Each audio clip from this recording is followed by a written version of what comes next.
大家好，歡迎來到今天的中文播客，我是 Coach 天。今天我想先問你一個問題：如果現在讓你去找工作，你會緊張嗎？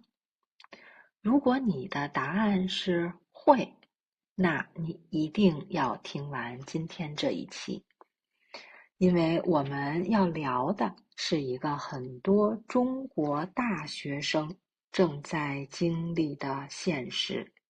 在中國找工作，到底是什麼樣的感覺？在中國，每年春天都有一個非常重要的時間，被大家叫做金三銀四。金就是黃金，银就是白银。這個詞的意思就是3月和4月是一年中找工作最好的時間。為什麼呢？因為很多的公司會在這個時候開始招聘，新的一批大學生要畢業了，所以學校和企業會一起舉辦很多招聘會。聽起來是不是機會很多？但是現實是機會多，競爭也更多。你可以和我一起想象一個畫面，一個很大的體育館裡，站着幾千名的學生，每個人的手裡都拿着一份簡歷。在不同的公司的展位前排隊，有的人剛剛面試完一家，還沒來得及休息，就要趕去下一家。有的人一天能面試10家公司，但最後呢，可能一份工作都拿不到。在中國，有一句話專門用來形容這種場景，叫沒有硝煙的戰場。這裡沒有槍，沒有炮，但壓力一點兒也不小。對很多離開家鄉，來到大城市讀書的學生們來說，一份工作不僅是收入，更像是一張門票，決定你能不能繼續留在這個城市生活。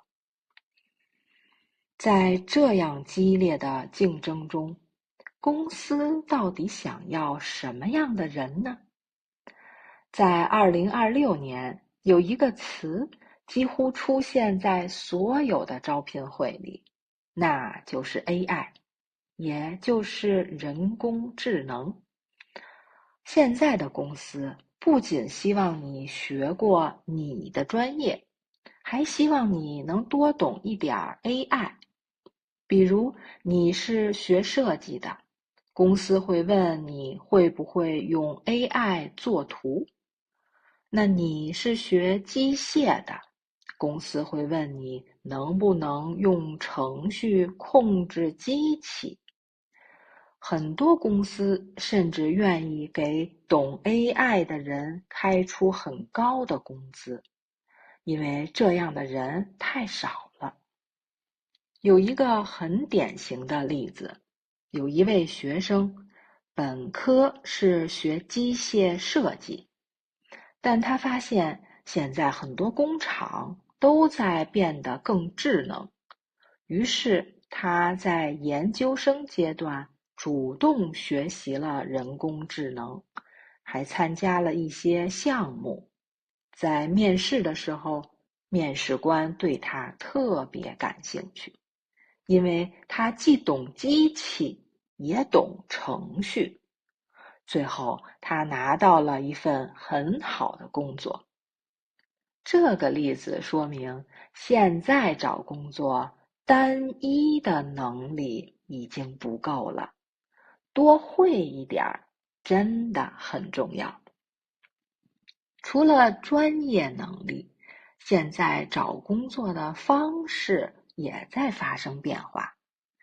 以前是你自己去找信息，一家公司一家公司去看，但现在呢， AI 它幫你找工作。很多學校都有 AI 系統，可以幫你修改簡歷，甚至可以模擬面試。比如有一個學生，他平時成績很好，但一到面試就緊張，說不出話。後來他用 AI 系統練習面試，系統會告訴他哪裡說的不好，哪裡可以改進。練了很多次之後，他再去參加真正的面試，就自信多了，也更容易成功。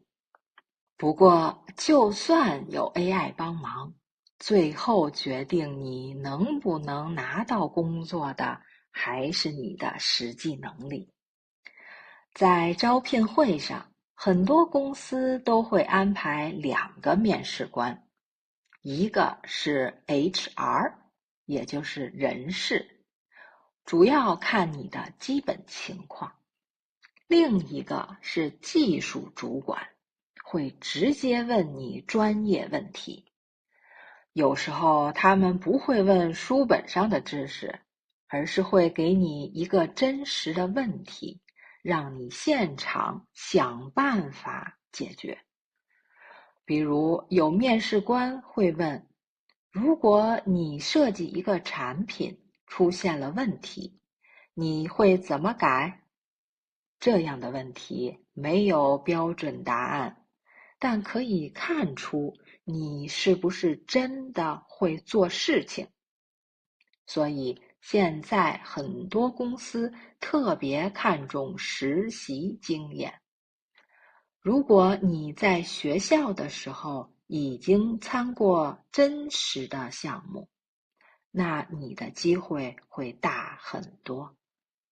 當然，現在的學生也越來越聰明了，很多人不會等到畢業才開始找工作，而是提前1年，甚至更早就開始準備。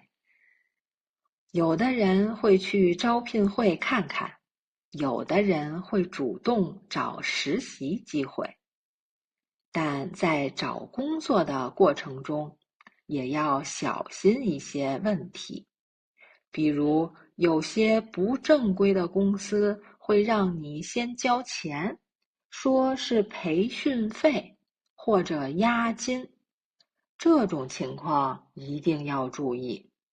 真正正規的公司是不會向求職者收錢的。說到這裡，我們必須面對一個現實。今年中國的畢業生人數超過了1000萬，競爭非常激烈。新聞裡用一個詞來提醒大家，叫好高騖遠。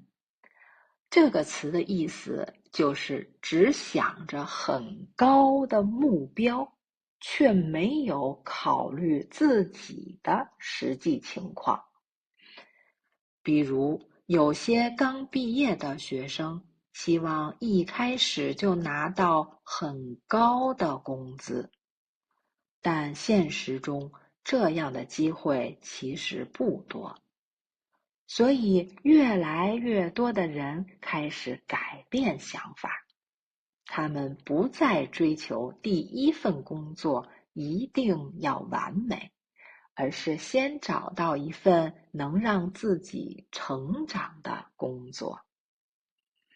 你可以再想一想開頭那個畫面，幾千個人在同一個體育館裡競爭同樣的機會。在這樣的環境裡，你會怎麼選？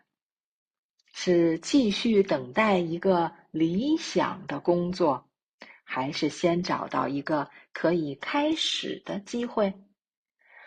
其實沒有一個答案是完全正確的，但最重要的是你要清楚自己現在的位置，以及你下一步想要怎麼做。